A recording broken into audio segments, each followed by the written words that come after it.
el curso de Derecho Financiero. Tenemos que entrar a considerar algunos aspectos. Primero que nada, quiero contarles que siempre pretendemos utilizar la escuelita J. Adrián Coronado dentro de las clases presenciales, en donde al final pues tendremos que recibir una semana clases presenciales y otra virtual. Así tenemos la modalidad para el presente semestre. Quiero contarles que en algún momento, pues, el establecimiento, como bien es cierto, pertenece ahora al Ministerio de Educación, pues tenemos que gestionar algunos permisos. Sin embargo, nos encontramos con que el primer permiso que se debe de solicitar siempre es con el director administrativo del establecimiento de la escuela matutina, es decir, la J. Adrián Coronado Polanco. En la tarde tengo entendido que funciona una escuelita de niños con condiciones distintas a las nuestras y por lo mismo también desde ya se les va a agradecer que cuando las clases sean presenciales vamos a tener que tener un especial cuidado para poder incursionar. Recuerden que ustedes recibieron un año de forma presencial y las demás, pues, las demás clases fueron virtuales. Hoy diríamos, o el día de ayer, mejor dicho, si es que tuvieron clases, empezaron a retomar automáticamente, precisamente, pues, y tendría que haber sido presencial, pero para serles muy honesto, la iluminación está muy, muy dañada. Entonces, en la visita que se hizo después del 10 de enero, concretamente la hicimos el viernes 12, se nos permitió ingresar y vimos todas las necesidades. Necesidades que pretendo que no pasen tanto problema con la iluminación en los salones, en los corredores y en el área, por ejemplo, de las canchas, en donde casi siempre, si ustedes se recuerdan, ahí se evaluaban como tal. Y no quiero que exista esa incomodidad en donde muchos con su teléfono tenían que venir y prender, y pues al final procedí a realizar un ligero inventario de las unidades que necesitamos reponer y reparar, y por eso pedí la autorización para que trabajáramos 2 semanas, es decir, de aquí, desde el día de ayer hasta finales de mes, virtualmente. Para luego, la siguiente semana, que sería del 5 de febrero en adelante, ya podamos venir y empezar entre presencial y virtual. Muchos se preguntarán, ¿ya? ¿Y cómo va a ser esto? Bueno, atendiendo al grupo de estudiantes, se van a estructurar en algún momento, si es necesario, 2 grupos. Y un grupo recibe, por ejemplo, el día de hoy presencialmente sus cursos y el otro los recibe de forma virtual. La siguiente semana ustedes recibirían, por ejemplo, virtualmente, y los que recibieron virtualmente tendrán que recibirlos presencialmente. Y así nos iríamos alternando y con esto se podría reducir la masa de estudiantes, por un lado, y por otro, pues, el poder que ustedes, en este caso, puedan finalizar un híbrido cuando sabemos que solo tuvieron el primer año, si mal no recuerdo, y automáticamente el resto fue virtual. Entonces acá concluiríamos con un híbrido. Lo que no se debe perder de vista es de que los exámenes, todos, óigase bien, todos serán presenciales. Ya tendré que generar algún tipo de situación en donde podamos establecer horarios, horarios que permitan que un grupo se examine presencialmente a la primera hora y otro pues a la segunda hora, ¿ya? O bien, en su defecto, yo acá veo que apenas llegamos a 59, 60 estudiantes de momento, pues yo no tendría ningún empacho en examinarlos entre primera y segunda hora.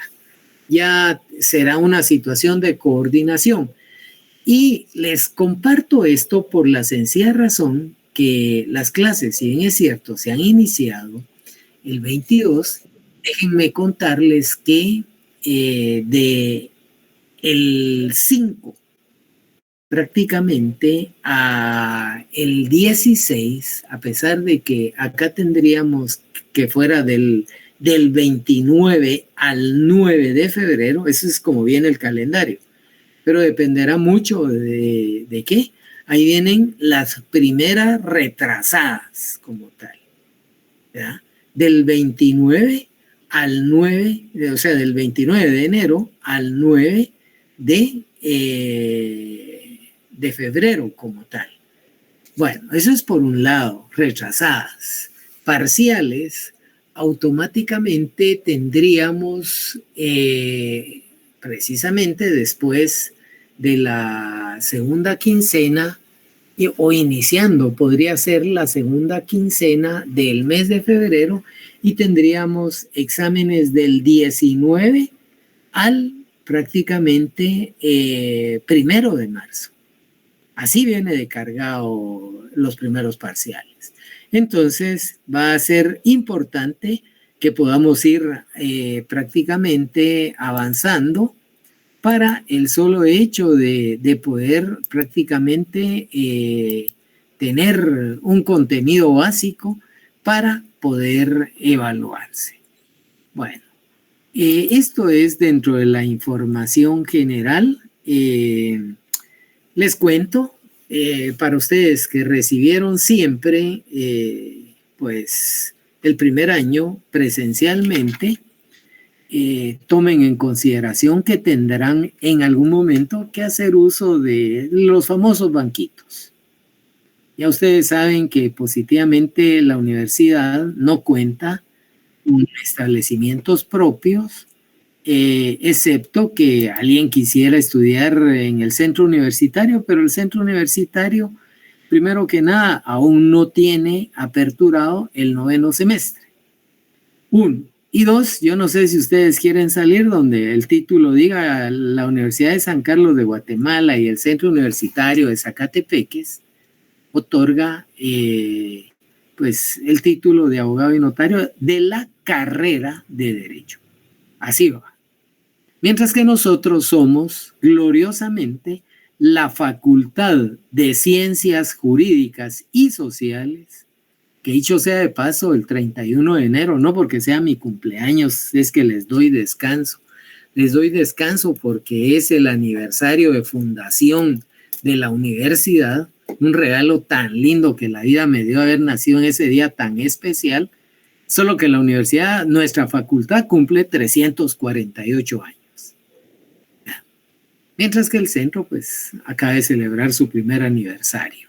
Así que nos alcancen ahí con 347 años de historia y de leyenda y de orgullo de pertenecer y tener el privilegio, no solo de ser de la tricentenaria Universidad de San Carlos de Guatemala, sino que también de la tricentenaria Facultad de Ciencias Jurídicas y Sociales. No está de más llamarles a la reflexión el poder honrar dignamente esta carrera a nuestra alma mater, porque hay que ser honestos, viene muy, muy depreciada la carrera. Y a veces veo gente que hace chistes de mal gusto refiriéndose a los abogados y notarios. Y creo que tenemos dignidad, tenemos decoro, y yo confío ciegamente en que ustedes van a ser excelentes profesionales que puedan no solo dignificar a sus familias, su nombre, sino que también a la facultad y, por supuesto, a nuestra universidad. Bueno, dejo este mensaje introductorio. Le voy a dar la palabra a algunos si se quieren pronunciar. Lo único que antes de ello le voy a suplicar, por ejemplo, al licenciado Hernández Cajbón, Wilber Eleazar, o a la licenciada Rosalinda. Por ahí también voy a encontrar un par más que tienen inicial o que tienen un paisaje. Agradecería, por favor, coloquen una foto de perfil para saber positivamente que tenemos en algún momento pues la comunicación con una persona que al final pues es de nuestro medio como tal. Bueno, pregunto si hay alguna inquietud, si no yo entro directamente a dar generalidades del curso o del programa del curso de Derecho Financiero. Si fueran tan amables, si alguien tiene inquietud, levantar la mano y con gusto les voy dando la palabra.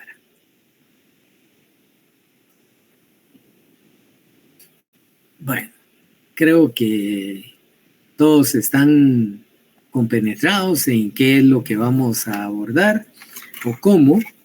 Y en algún momento, pues, es importante que podamos iniciar mencionándoles que nuestro curso de Derecho Financiero, que es el primero que van a tener a bien compartir con un servidor, pues nos lleva a que es un curso en donde esta asignatura básicamente lo que pretende es poder trasladarles una serie de argumentos de todo lo relativo a la teoría general, óigase bien, de cómo el Estado en algún momento va a plasmar instituciones de derecho financiero, ¿ya?, para poder agenciarse de los recursos públicos, de los impuestos como tal.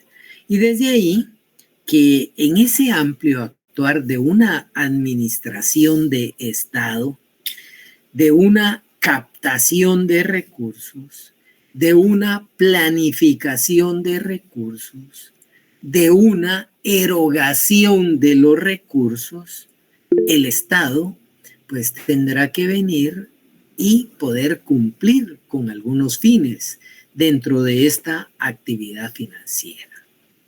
Es decir, que básicamente nadie puede solo así por así venir y poder trasladar, si queremos verlo así desapasionadamente, una carga impositiva. ¿Por qué va? Porque automáticamente la actividad financiera del Estado tiene una serie de componentes, presupuesto, instituciones que juegan un rol determinante para poder captar, para poder planificar y, por supuesto, para poder ejecutar el gasto. De ahí que exista una justificación en donde ustedes, como abogados y notarios, el día de mañana, por lo menos es importante que lleven un conocimiento genérico de lo que es precisamente la actividad financiera de Estado. ¿Por qué? Porque pasa a ser el soporte para que luego nazca una teoría, oígase bien, ¿ya?, una teoría general de la tributación. Y desde ahí también podamos ver cómo el mismo Estado en algún momento va a poder obtener una información teórica, óigase bien, de los aspectos fundamentales en este caso, de los recursos públicos. Cómo se genera esa captación, cómo se puede planear el gasto y cómo se va a ejecutar ese gasto como tal.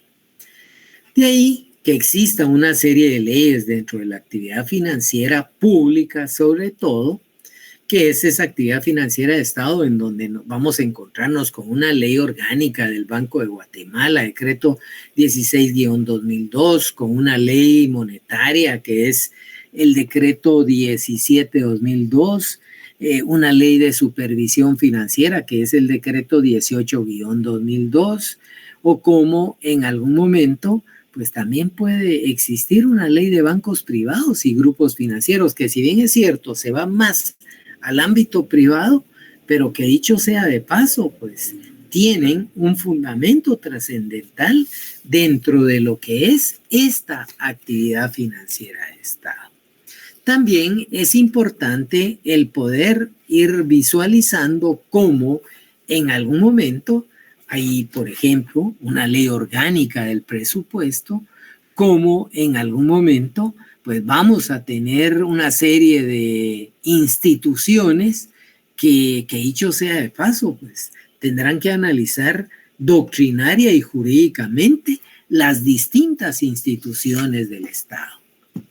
Cómo en algún momento exista una estructura presupuestaria y un procedimiento no solo constitucional, sino que a través de la ley orgánica del presupuesto para poder ejecutar lo que es el presupuesto. De ahí que en algún momento pues les pueda venir y trasladar algún tipo de, óigase bien, de lectura dirigida a efecto de poder conocer los elementos básicos dentro de esta estructura financiera del Estado como tal. Y esa estructura financiera del Estado nos lleva a conocer dentro de la primera unidad, por ejemplo, los aspectos generales de las finanzas públicas.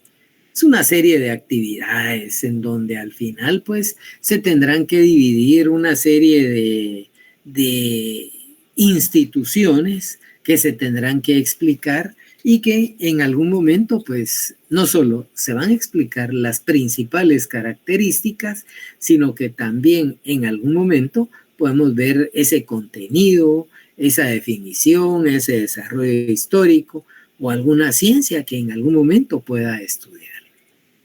Como ese derecho financiero en algún momento pues pasa a convertirse dentro de aquellas dos grandes ramas que existen del derecho. Podemos ver, por ejemplo, la rama pública, donde aparece una serie de instituciones que le dan vida al derecho público y cómo le aportan más de algo al derecho financiero. O cómo dentro de la rama privada, aquellas relaciones entre particulares, también llega el momento en que le puedan aportar más de algo al derecho financiero. De ahí que dentro de esa rama privada, recuérdense que ahí encuentran el derecho civil, el derecho mercantil y el Código de Bustamante, que es ese decreto 1575 y que tiene que ver con el derecho internacional privado como tal. Todo ese tipo de elementos nos llevan entonces a que podamos en algún momento no solo ver las ramas, sino que cómo ese poder financiero a través de una gran división nos pueda llevar dentro de un estado de derecho moderno, por ejemplo, a un análisis del derecho monetario, del derecho, en este caso, financiero, del derecho tributario, del mismo derecho presupuestario o dentro de lo que es el patrimonio del Estado. Bueno, creería que así podemos también continuar con la actividad financiera de Estado, con los recursos públicos, con los tributos, que hay un origen, hay una definición del poder tributario y cómo, pues a través de este tipo de estudio podemos encontrar también el presupuesto, los gastos públicos como tal, ¿ya? Bueno, e ir encontrando respuesta a esa serie de interrogantes dentro de los gastos públicos, dentro del crédito público, dentro de la deuda pública, dentro de aquella política fiscal en donde al final, por ejemplo, una política que también tiene que ver con el pacto fiscal, con ese tipo de características, ese tipo de visión de país en algún momento. O bien el análisis y discusión de algunas leyes, como las que les mencioné, ¿va? La ley, en este caso orgánica del Banco de Guatemala por ciertas funciones, la ley monetaria, la ley de superintendencia de administración tributaria, o bien incluso la ley de bancos privados y grupos financieros, solo para tener referencia. ¿Por qué? ¿Va? Porque hay que profundizar en la ley de libre negociación de divisas, en la ley orgánica del presupuesto y no digamos también dentro de lo que es la ley, en este caso de la Contraloría General de Cuentas y la ley en donde se regula las distintas contrataciones de Estado. Bueno, ese es un marco general sobre el cual iremos trabajando y esperaría que en la medida en que vaya avanzando tengan la confianza, por favor, de preguntar. No quiero que se queden con inquietudes. Si vienen y me dicen, mire, ¿qué libro podemos usar? Perdónenme, voy a usar la ley, voy a utilizar la Constitución. Entonces, sí me interesa que ustedes vayan teniendo en algún momento, pues, cómo esas instituciones, cómo ese tipo de explicación se pueda dar dentro de lo que es la actividad financiera del Estado como tal. Bueno, me detengo. ¿Alguna duda? ¿Algún comentario? ¿Algún aporte, por favor? Licenciado, perdone. Buenas noches. Buenas noches. Por ejemplo, si yo tengo una duda, ¿las dudas se quedarían al final o podría interrumpirlo levantando la mano? Bueno, fíjense que yo considero sería prudente que interrumpiera en el momento, porque muchas veces lo que podamos aclarar o abordar nos puede servir adelante para una interpretación de alguna otra situación. Entonces, no hay problema, pueden automáticamente detenerme. Material de estudio, insisto, no, porque ahí están las leyes, ¿ya? Tengan a la mano Constitución, tengan a la mano, ejemplo, la ley orgánica del Banco de Guatemala, la ley, en este caso, de supervisión financiera, la ley de monetaria, ¿ya? La ley de libre negociación de divisas, la ley orgánica de la Contraloría General de Cuentas, la ley orgánica del presupuesto y, por supuesto, la ley de contrataciones, compras, contrataciones de Estado como tal. ¿Estamos ahí? De ahí el venir explicando en algún momento algún tipo de instituciones, pues les diría, no me voy a detener a dictarlas, ustedes tienen la cualidad de poder generar una grabación en algún momento de la clase, yo no tengo empacho y no voy a poner limitantes, pero lo que sí voy a suplicar es la participación. Muchas veces, por ejemplo, yo puedo ver en este momento 69 personas conectadas. Y podría venir y decirle, mire, licenciado, ejemplo, Guillermo José López Pérez, ¿qué legislación acabo de mencionar? Licenciado Guillermo José López Juárez, ¿qué legislación acabo de mencionar? Dos, ¿verdad? Y nada. Bueno, licenciada Elka Dayane Gámez Cárcamo. Gámez. Perdón, Gámez. Gámez. Discúlpeme. Y bueno, y Cárcamo, como que es de allá de Baja Verapaz. ¿Ya? Jutiapa. Jutiapa, bueno, no anda tan, ando cerca, casi vecinos, digo que. Por ejemplo, usted contestó, pero muchas veces le pregunto a uno, le pregunto a otro, le pregunto a otro y no, ¿ya? Entonces, la otra situación es, yo casi siempre acostumbro, no todos los días, pero muchas veces cuando veo que hay apatía, coloco un Google Form para cuando son acá en línea, para que en 3 minutos me llenen la asistencia. Y de ahí no acepto que me estén diciendo que él no me dejaba el internet. No, se dieron cuenta cuando ya todo el mundo va avanzando. Y alguien que esté recibiendo la clase no va a tener ningún inconveniente en llenar la asistencia. ¿Ya? Y aquí viene lo triste, ¿verdad? Que acá en línea, pues muchas veces uno habla solo y con la pantalla. Pero ¿y qué va a pasar la semana que sea presencial y cuando se les dé participación y no? ¿Ya? Entonces tenemos, con toda confianza, yo prefiero que queden las instituciones claras, ¿ya? A pretender venir y cerrar un ejemplo a un programa. ¿Ya? Porque solo por cerrar el programa, irme como que soy narrador de una vuelta ciclística o de un partido de fútbol. No, prefiero que las instituciones vayan quedando claras. Y créanme que yo no sé por qué los abogados, en su mayoría, le huyen a las finanzas, le huyen al derecho mercantil, le huyen a la tributación. Y si supieran ese nicho de mercado, que a veces pues uno no se da abasto para cubrirlo y muchas veces pues por distancia, etcétera, uno no lo atiende, ¿verdad? Y yo nunca me voy a quedar, miren, con algo si pues el Altísimo me regaló la oportunidad de tener un pequeño ápice de conocimiento. Yo no me voy a quedar con él, yo lo voy a trasladar. Yo no voy a ser del grupo de aquellos colegas que penosamente algunos me han dicho, ¿y por qué seguís sacando abogados? Ya habemos muchos. No, hombre, no hay que ser envidioso, para todos hay, ¿ya?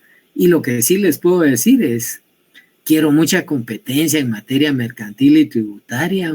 Yo tarde o temprano me voy a morir, ¿ya? Y créanme que es bien pagado, ¿ya? Eso sí, no se regalen, ¿ya? Porque sí, he visto gente que, ay, no, pero que allá, pues vaya allá, es donde uno se va dando el lujo de poder atender donde uno quiere y donde obviamente pues va a ser bien retribuido.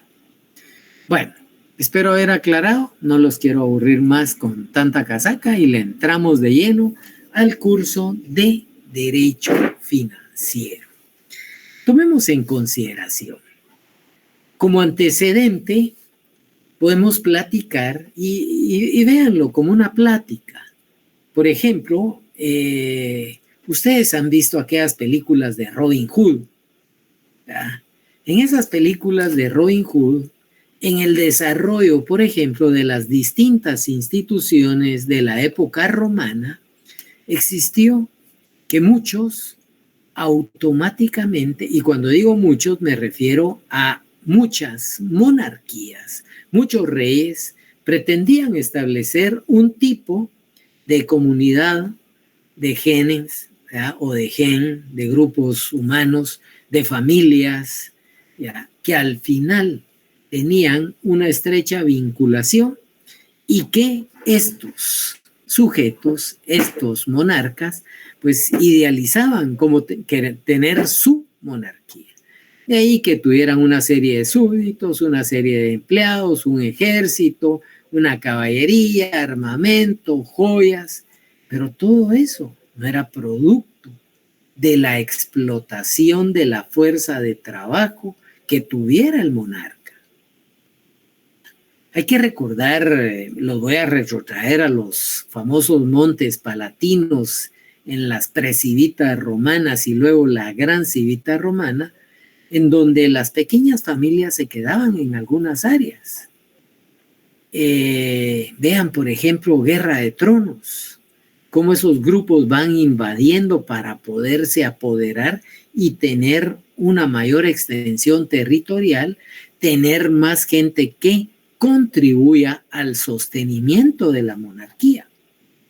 Y por eso les decía, hay películas como la de Robin Hood donde aparece un rebelde que va en contra de los abusos del monarca en exigirle a los súbditos a que pagaran tributo. Y que en la medida en que estos no contribuían, pues les quemaban sus propiedades, les mataban el ganado, con tal de incluso de presionarlos o coaccionarlos a que pagaran sus tributos como tal. Siendo así, entonces, depende de cómo un monarca quiera su civita, su ciudad, posteriormente constituida en una república y posteriormente constituida en un estado, empezaban precisamente a priorizar el poder venir y requerirle en pago bienes tangibles para el sostenimiento de la monarquía. Y así empieza a surgir la moneda. Los pueblos latinoamericanos, Guatemala en su momento de la historia, pues teniendo el cacao como moneda principal. En algún momento durante la conquista, la sal, por ejemplo, o las maderas preciosas o el añil, ¿ya? Para efectos de poder convertir un bien en otro como tal. De esa cuenta, entonces, los monarcas empiezan a exigir y en esa exigencia muchas veces van cometiendo atropellos. Ahora bien, esa exigencia de los recursos, ¿cuál era la finalidad? Bueno, reconocer, ejemplo, si ustedes ven la pantalla y se tratara de una ciudad, que las 68 personas que habemos conectadas pertenecemos a esta civita llamada derecho financiero, esta ciudad llamada derecho financiero, y que cada uno de ustedes le van, por ejemplo, a rendir tributo a un monarca, ¿ya? O le vamos a rendir tributo a un monarca. ¿Cómo? Contribuyendo.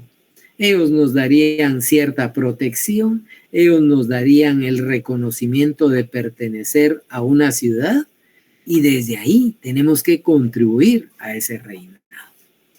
Bajo esta figura, entonces, aparece que ya no, en algún momento, a través del desarrollo, ya no es necesario solo una contribución, en este caso pecuniaria o en especie, ¿ya? Y de ahí podríamos decir, pues, que la administración va a necesitar recursos pecuniarios, recursos económicos para poder darle cobertura, por ejemplo, al sostenimiento de determinadas actividades o de determinados ejércitos. Y por otro lado, va a exigir bienes en especie para efectos de la subsistencia del monarca. Ejemplo, reses para alimentarse, frutas, pieles para cubrirse, oro, etcétera, ¿va? Entonces, ese tipo de actividad se va masificando, se va diversificando. Perdón. Y en esa diversificación vamos a encontrar entonces cómo el Estado nos va a ir automáticamente llevando a que nos da la protección, pero al mismo tiempo que nos da la protección, nos va a exigir determinado pago. Y en la medida en que exija determinado pago y que ese tipo de monarquía vaya creciendo, va a exigir más pago. Si los continuamos, ahorita peor todavía, vemos 67. Habemos 67 y en algún momento nos vamos a encontrar con que podríamos estar solo 25. Pero a los mismos 25 le damos mantenimiento al monarca. Y eso va a implicar que nos van a exigir más que cuando habíamos 80, por ejemplo. ¿Ya? Entonces, en ese flujo de requerimiento y de situaciones es que las monarquías empiezan a desarrollar lo que inicialmente se conocía como derecho, en este caso administrativo.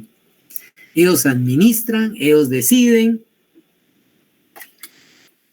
Ellos programan y de esa cuenta tenemos entonces el origen, diríamos, un antecedente de lo que posteriormente se va a convertir en derecho financiero. Ustedes administran su casa, ustedes tienen un presupuesto, ustedes saben cómo obtener los ingresos, ustedes saben cómo mantener los bienes. Si necesitan trabajadores, ustedes sabrán cuántos trabajadores y de qué forma les van a pagar y de qué forma le van a exigir el mantenimiento de sus casas. ¿Qué implica? El monarca lo hacía igual. Entonces, ya ustedes empezarán a planificar cuánto les cuesta, cuánto tienen que pagar en servicios, cuánto en reparaciones, cuánto en comida, cuánto en medicina, cuánto en recursos, y empieza esa planificación. Traducida a las grandes repúblicas, posteriormente estados, un presupuesto general de ingresos y egresos de estado. Ya, ahí va todo. En el tiempo de la monarquía, pues el monarca tenía su equipo administrativo y eran ellos los que en última instancia le daban el sostenimiento a la monarquía, al reinado como tal. Bueno, este es un antecedente bastante genérico, ¿ya? Me imagino que en cualquier libro que quieran saber de historia van a ir encontrando.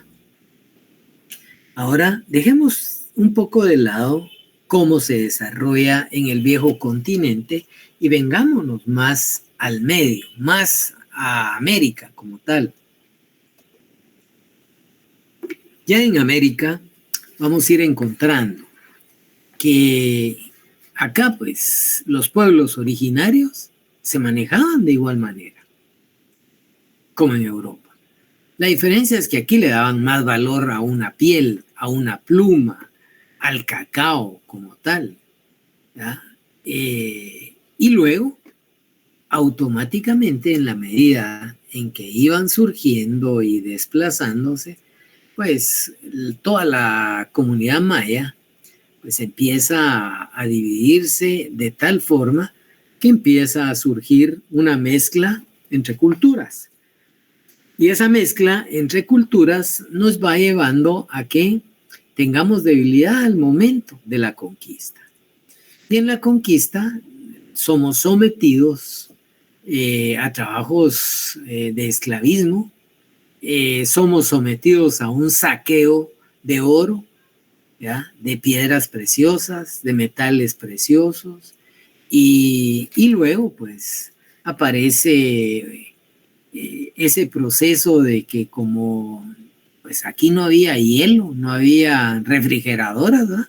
La sal empieza a jugar un papel determinante para poder salitrar los productos y poder conservarlos de largo plazo.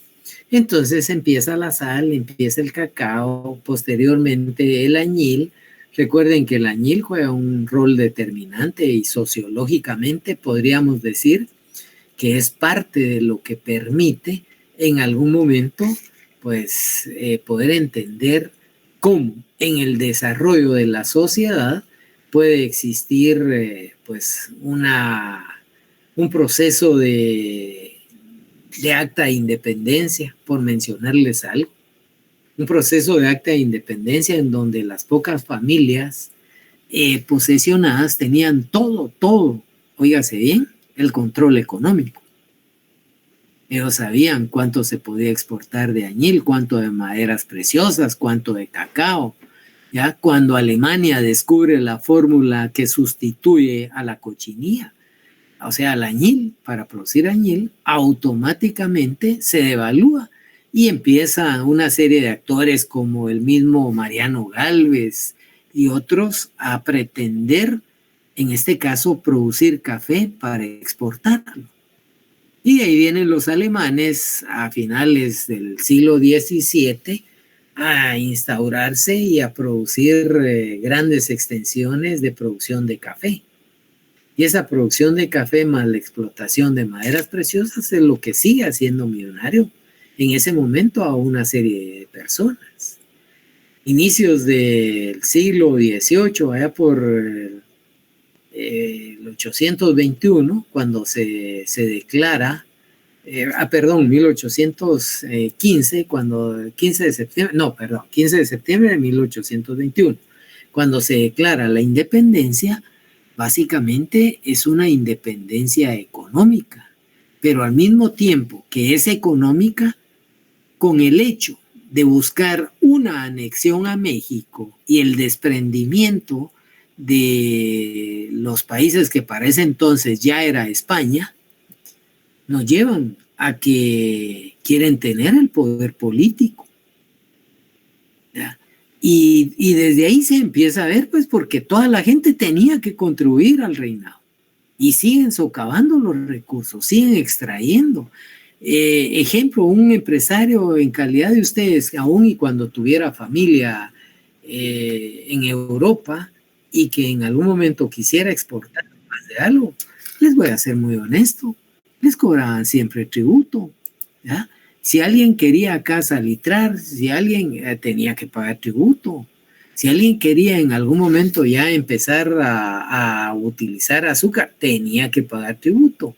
El tabaco, la cochinilla, todo empieza a pagar tributo, con la finalidad del sostenimiento de esa gran oligarquía que se anexa a México y que realmente nos independizan de México allá por un 1 de julio de 1823, que esa es la verdadera independencia de este país, aun y cuando se quedan las familias que son las que ostentan para ese entonces el poder económico y poder político. Menciono esto porque es parte de ese antecedente, es parte de aquello que nos lleva a que exista una lucha entre liberales y conservadores, la famosa reforma de los liberales, la exigencia en algún momento de tener que dejar en cada municipio un busto de Justo Rufino Barrios, cuando en realidad lo que hizo el hombre fue venir y regalar buena parte del sur de lo que hoy es el sur de México, ¿ah? Quintana Roo, Campeche, toda esa área le pertenecía a Guatemala. Y sin embargo, pues en ese proceso de transición regalan, llega a considerar él como el reformador, por eso que, y a pesar de que era, honestamente era mexicano, pero parte de San Marcos, que es lo que nos queda ya en algún momento, pues él se asienta y por eso hasta en ese departamento hay una gran extensión que se la dedican a la reforma a San Marcos, como ahí sí que un homenaje al reformador le denomina, ¿ya? Cuando sabemos que la historia pues realmente se pinta de otra manera. Luego, después de este proceso de reforma entre conservadores y liberales, pues automáticamente viene una gran lucha ya hasta mediados precisamente finales del siglo XVIII, inicios del siglo XIX, y en ese proceso pues vamos a ir encontrando también cómo la iglesia llega a tomar un rol preponderante, cómo la misma iglesia le da surgimiento a las famosas encomiendas, que no era más que disfrazar que los campesinos que habían pertenecido a determinadas familias, pues tendrían que seguir rindiéndole tributo a los patronos. ¿Ah? Y de ahí que busquen la figura de mozos para que sean estos los que le exijan a los campesinos un trabajo forzado. Es una esclavitud solapada o disfrazada de encomienda como tal. Bueno, existe una serie de gobiernos militares hasta que aterrizamos concretamente en la década del 40 del siglo pasado. Ahí surge precisamente el conflicto cuando uno de los gobernantes de ese momento pues impulsa precisamente una serie de proyectos, concretamente ubico Y en ese proceso de Ubico se nos da una situación importante. Y es de que empiezan a concesionarle a la United Fruit Company, por ejemplo, determinadas extensiones de tierra para explotación de banano. Y esa concesión, irónicamente, era dada, óigase bien, por cada 140 kilómetros cuadrados, un estimado que no pasaba más allá de 12 quetzales en ese momento.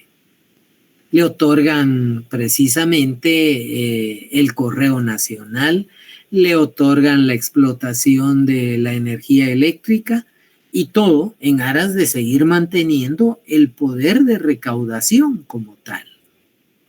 ¿Qué pasa? Bueno, el acabose es cuando tratan de derrocar a Ubico, hay un gobierno de transición, Ponce Baides, y resulta que preparan concretamente casi a mediados o quiero decir a principios de la década del 40, empiezan a preparar a una serie de mercenarios hondureños, nicaragüenses, allá en Retaluleu, para poder ir a luchar en contra de la Revolución Cubana. Ese es el acabose. Esa es la indignación de muchos oficiales del ejército jóvenes, Turcios Lima, John Sosa, y de ahí que se le sume Toriero como parte de, y el mismo coronel Javier Francisco Arana, y son ellos los que inician en 1960 precisamente esa guerra de guerrillas. Pero para ese entonces, en el 44 ya había triunfado la revolución, ya traían cambios, pero ante ese tipo de situación del golpe, del contragolpe en el 54, en el 60 esta guerra de guerrillas empieza. Y de ahí surge una serie de legislaciones en donde se empieza a tributar. Ya necesidades de Estado, ya incluso la misma revolución del 44 ya nos había heredado un banco central, que al final era Banco de Guatemala, ya habían acuñado moneda para efectos de empezar a darle respaldo al sistema financiero estatal como tal. Bueno, ahí podríamos, establecer que a partir de ese momento podemos entonces empezar a encontrar el origen de necesidades, óigase bien, de una república, ¿ya? Ya Guatemala constituido en un estado y posteriormente constituida como república soberana e independiente, aunque sea solo en papel, pues automáticamente nos empiezan precisamente a regular y empiezan a establecer una serie de leyes para poder, en este caso, regular la actividad financiera del Estado. Esa actividad financiera del Estado que lleva como finalidad que el Poder Ejecutivo desarrolle una serie de hechos, una serie de actos donde se puedan prestar servicios públicos, en donde se pueda dar cierta satisfacción a las necesidades generales de la población, pues es ahí en donde el Estado tratará de administrar precisamente sus distintos recursos, sus medios materiales, el poder implementar también una serie de normas jurídicas. ¿Para qué? Para poder en algún momento, pues, establecer que esa actividad administrativa del Estado pueda en algún momento ser ese procedimiento, esa gestión de intereses económicos dentro de un Estado. Bueno, siendo así, aparece ya después de la Constitución del 65, surge esa constitución que nos viene y se mantiene vigente hasta el famoso 23 de marzo de 1983. Ahí surge un golpe de Estado y posteriormente surge nuestra nueva constitución, que dicho sea de paso es promulgada pues un 31 de mayo de 1985 y que cobrara vigencia el 14 de enero de 1986. Ya dentro de dicha constitución hay una serie de elementos básicos y es, por ejemplo, el artículo 1, el artículo 2 de la misma constitución. En ese artículo 1 de nuestra Constitución Política de la República de Guatemala surge la protección a la persona, en donde el Estado de Guatemala se va a organizar para proteger a la persona y a la familia. Y el fin supremo es la realización del bien común. ¿Qué implica entonces en este artículo 1? Como Estado se organizará para darle protección a la persona y a la familia. Para que todos, como dice el Popol Vuh, todos se levanten, que nadie se quede atrás. Entonces, ¿por qué lo digo? Porque el Estado tiene entonces la obligación de darle desarrollo, óigase bien, desarrollo a las familias y lograr un bien común de forma general. No si es blanco, si es negro, si es colorado, si es chiquito, si es grande. No, para todos. La búsqueda del bien común. Y el artículo 2, que básicamente nos lleva a que, bueno, a que existen, óigase bien, deberes del Estado. Hay una serie de deberes del Estado y uno de los deberes principales es garantizarle a los habitantes de la República de Guatemala la vida, la justicia, la seguridad, la paz y el desarrollo integral de la persona. La vida, bueno, dentro del derecho penal podríamos decir que el bien jurídico tutelado del derecho penal es proteger a la persona, protegerle la vida a la persona, ¿ya? Y en caso de que exista alguien que vulnere ese tipo de bien jurídico tutelado, pues se le aplique una punición, una serie de penas, ¿ya? Y que se le juzgue procesalmente para que pueda cumplir su sanción. Pero al mismo tiempo, la justicia, bueno, la justicia tiene que ser genérica, no solo para unos, ¿ya? La seguridad, aquí hay algo importante. La seguridad es vital y la seguridad no me refiero únicamente a aquella seguridad en donde obtengamos que nos acompaña, por ejemplo, alguien de las fuerzas de seguridad, alguien de la PNC, alguien del ejército o alguien de la policía militar ambulante. No. La seguridad también implica certeza jurídica, seguridad jurídica. Que si en este momento, por ejemplo, aparece el licenciado Barranchina y va a establecer una empresa, esa empresa, él va a generar un estudio de prefactibilidad, va a generar una serie de índices para efectos de ver su retorno de inversión y aparte de su retorno de inversión, como tarde o temprano va a recuperar no solo su capital, sino que empieza a obtener beneficios como tal. Pero de repente viene este nuevo gobierno, por poner un ejemplo, y él instauró su negocio a finales del año pasado.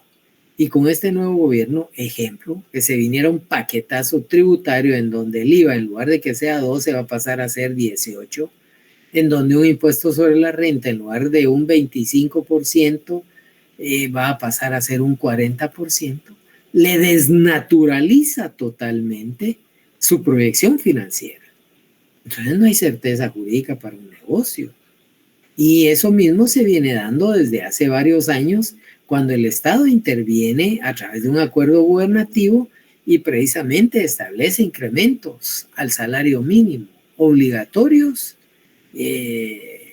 pues bajo parámetros muchas veces ni siquiera de un análisis, ¿ya? Como tal. Bueno, este tipo de actividad financiera, es decir, este proceso administrativo, este proceso de recaudación, este proceso de planificación, este proceso de erogación, nos va a llevar entonces a que en ese quehacer del Estado, esa protección a la persona, ese tipo de obligación de los deberes del Estado en cuanto a poder establecer un desarrollo integral de la persona, pues nos va a permitir en algún momento, pues, que exista certeza jurídica, ¿ya? Recuerden que el mismo Estado, así como le va a brindar eso a toda la sociedad, también debe de velar porque exista, óigase bien, una vivienda digna, un trabajo digno como tal, ¿ya? Sin embargo, debe buscar figuras que le permitan reactivar la economía. Partiendo de esto, como un mix o antecedente, pues les diría ya, aterrizando, que la actividad financiera del Estado es aquella que se realiza para la obtención de la recaudación del dinero que administrará o gestionará el Estado para materializar gasto público y con esto poder cumplir con los fines como tal. En otras palabras, el Estado debe de otorgarle salud pública a los ciudadanos, la salud como tal, la recreación, pues tiene que tener recursos para poder invertir en programas que le permitan a un ciudadano alcanzar dichos fines que tiene el Estado dentro de esa actividad financiera como tal. Voy a dar dos definiciones más y me detengo para ver que estemos precisamente tomando la película de lo que realmente es la actividad financiera de Estado. También podríamos señalar dentro de esas distintas definiciones de actividad financiera del Estado, ¿ya?, que para que se desarrolle la actividad financiera del Estado es necesario que surja un derecho financiero. Y ese derecho financiero nos va a traer una serie, óigase bien, de instituciones que van a regular la actividad que desarrolla el Estado con el objeto de poder obtener los recursos económicos necesarios para el cumplimiento del gasto público.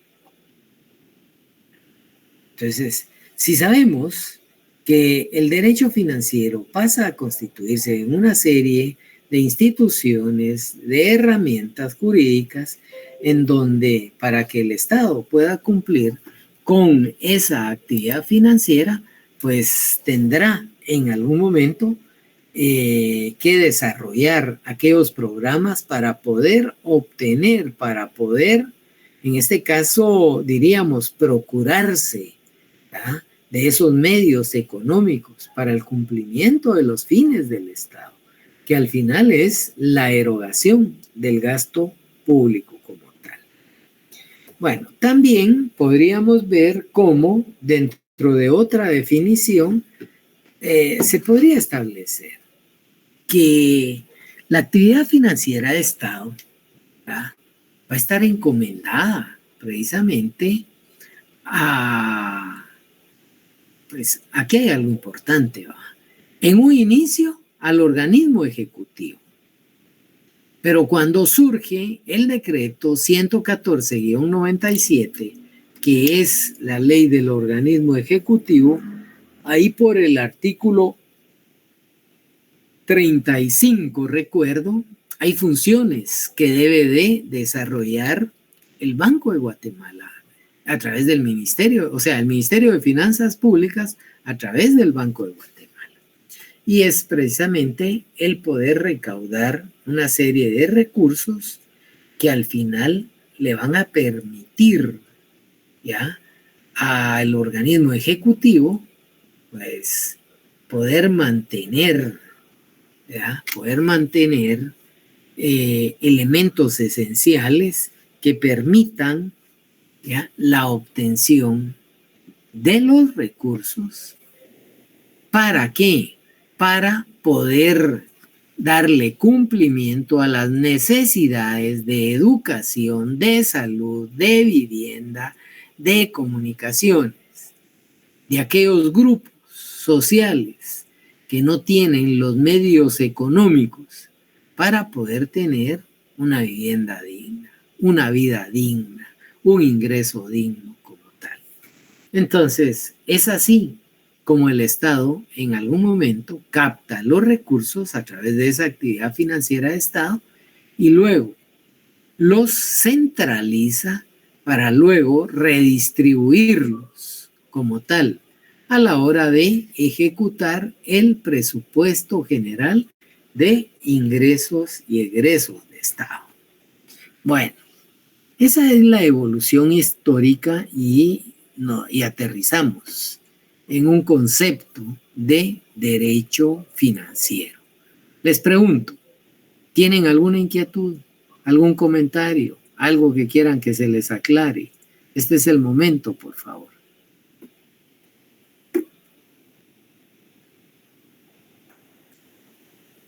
¿No hay? Solo se podría repetir otra vez el decreto que mencionó, Lick, disculpe. La ley del organismo ejecutivo es el decreto 114-97. Yo recuerdo que en el artículo 35 aparece el Ministerio de Finanzas Públicas. Ahorita voy a aclarar por qué menciono tanto ese decreto al Ministerio de Finanzas Públicas y por qué mencioné, ¿verdad?, que le delegaban en algún momento a la Superintendencia de Administración Tributaria todo el cobro de los impuestos. Sí, es el artículo, que es el 35. Vale, muchas gracias. Bueno, aquí hay algo importante. Históricamente, el Ministerio de Finanzas Públicas tenía una Dirección General de Rentas Internas y una Dirección General de Recaudación y una Dirección General de Fiscalización. Eran tres, y la Dirección General de Aduanas. Eran 4 direcciones que históricamente el Ministerio de Finanzas Públicas mantuvo. Sin embargo, hay que tomar en consideración que dentro del proceso de recaudación llegó el momento en que este tipo de direcciones se habían acomodado dentro del Ministerio de Finanzas Públicas. ¿Y qué pasa al final? El Estado necesita eficientar, el Estado necesita recaudar. Y es así como en algún momento, pues viene y automáticamente surge la idea de poder generar el decreto 1-98. Y ese decreto 1-98 pues se refiere concretamente a la ley orgánica de la Superintendencia de Administración Tributaria.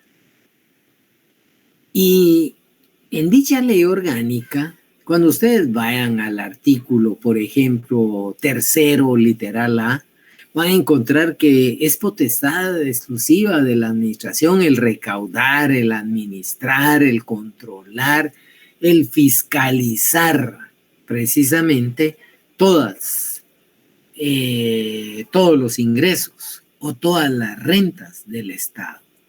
Todas aquellas que el Estado puede percibir como tal. ¿Para qué? Para buscar un ente con independencia, que la independencia no es antojadiza, sino que está tasada en la Constitución y que en algún momento, pues, lo que se pretende es eficientar. Recuerdo que en el 134 de la Constitución Política vamos a encontrar la delegación de autonomía. Si alguien me ayuda en una Constitución 134 para estar seguro.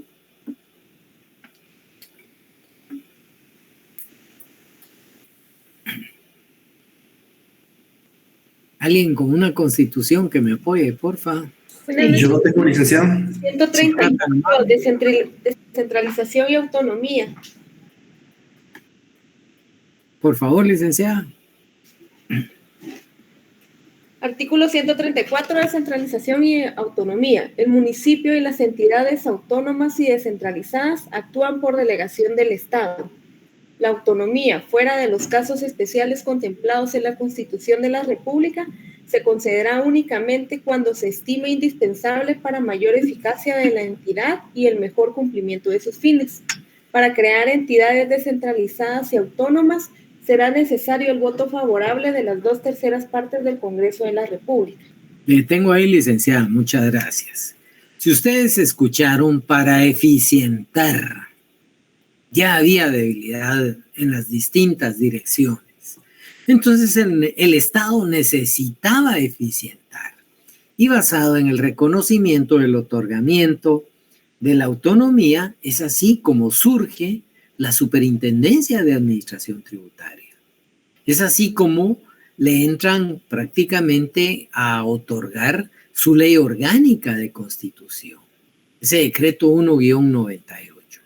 Y desde ahí, pues, claro, la ley tiene una serie de artículos, pero el tercero en el inciso A es fundamental, porque al final es ahí donde más se llega a establecer no solo el poder controlar y fiscalizar la recaudación, sino que también el poder administrar, óigase bien, ¿a quién? Obviamente a los contribuyentes. De esa cuenta, entonces, esta ley orgánica va a tener una serie de los objetivos que tiene la superintendencia, el reconocimiento de su propia autonomía como tal.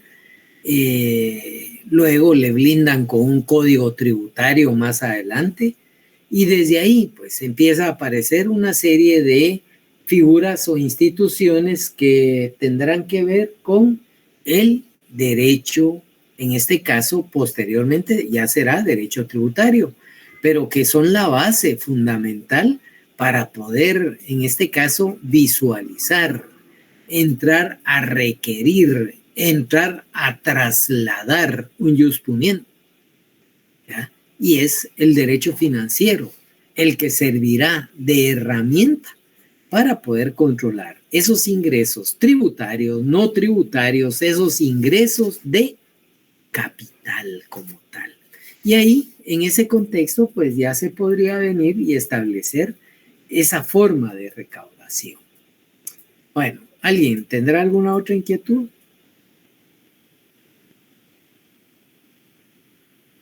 ¿No?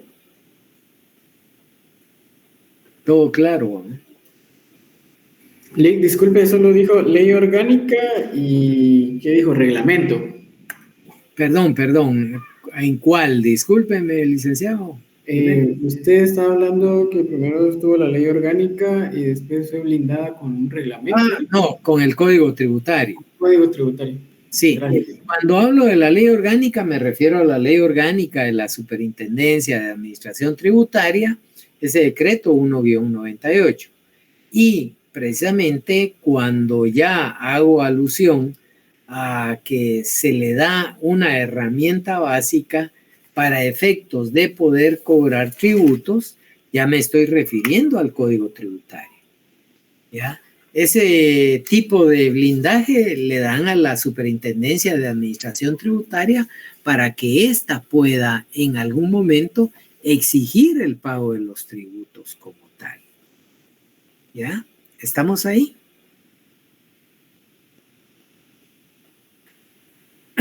Bueno, dentro del proceso, entonces, si no hay duda, dentro de este proceso tenemos que entrar a considerar que, ejemplo, la misma, óigase bien, naturaleza de la actividad financiera del Estado. Después de mencionar este concepto, que la actividad financiera del Estado es esa acción que el Estado va a desarrollar para poder agenciarse o procurarse de los medios necesarios para poder realizar el gasto público. Un gasto público que pretenda o que conlleve satisfacción y cumplimiento dentro de esos fines de Estado. ¿Cuáles eran esos fines de Estado que mencioné? Ese artículo 1 en cuanto a la protección de la persona, ese artículo 2 en cuanto a deberes del Estado, de garantizarle a esos habitantes de la República no solo la vida, la justicia, la seguridad, la paz o el desarrollo integral de la persona. Ya solo ahí tenemos entonces un elemento básico para el hecho de poder establecer cómo el Estado va a obtener recursos, cómo los va a gestionar en algún momento si no los llegara a obtener a través de una carga impositiva y cómo esa actividad, ¿verdad?, se va a apoyar dentro de este derecho financiero para estudiar cómo funciona el derecho monetario, el derecho presupuestario, el derecho, en este caso, para efectos de endeudamiento o para efectos de recaudación como tal. Bueno, bajo esta figura dejo entonces que la naturaleza de la actividad financiera de Estado pues conlleva que existe una serie de doctrinas por naturaleza, una serie de sistemas que tienen propósitos, ¿ah?, para el solo hecho de la recaudación, planificación y gasto. Hay que comprobar cómo ese tipo de criterio selectivo puede responder a una apreciación subjetiva dentro de. Hay escuelas sociológicas que en algún momento pues establecerán que hay 3 grandes categorías dentro de esa sistematización de la naturaleza de la actividad de Estado. ¿Y por qué sistematización? ¿Ya? Porque el Estado, dentro de su actividad financiera, siempre tendrá que analizar la teoría económica, una teoría política, una teoría sociológica o una teoría de Estado. ¿Ya? Categorías que al final, ¿ya?, van a la hora de examinarlas, pasan a tener ciertas posiciones dependiendo aquel autor, aquel doctrinario como tal, ¿para qué? Para que pueda venir y señalar si en algún momento, ¿verdad?, por ejemplo, en una teoría económica,